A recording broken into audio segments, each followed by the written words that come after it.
Мили приятели,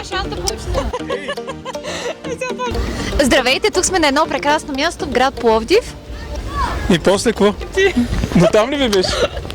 Здравейте, скъпи приятели! Намираме се в едно прекрасно място, град Пловдив. Искахме да споделим с вас невероятното нещо да бъдеш навънка на улицата и да говориш с хората на живо. Нашата шатра се намира ето точно там, на ъгъла. Според мен тя е там, защото трябва да е отделена от останалите, за да може хората всъщност да виждат. 150 години от Славейковия превод на съвременен език на Библията. Тя зарежда с толкова много емоции и щастие. Всеки от нас знае, че това, което чете, качеството на това, което чете, се отразява, разбира се, любов, стабилност. И информация за това ни дава Свещеното писание с нейните пророчества. Бог иска да сме на най-хубавото място, го прави възможно. Дори да не сте издателство, а имате набор от прекрасни заглавия, вие може да ги представите, ако смятате, че с това създават един принос за обществото.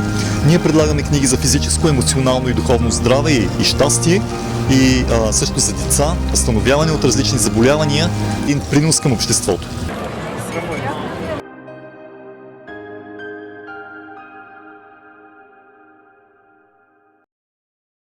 Заповядай и участвай.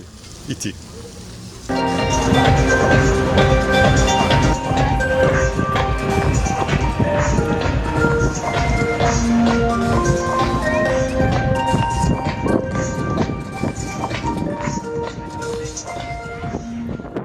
Че той е реален, че го има и че в живота на хората може да действа по такъв невероятен начин, е когато сме навънка, сред природата, сред хората.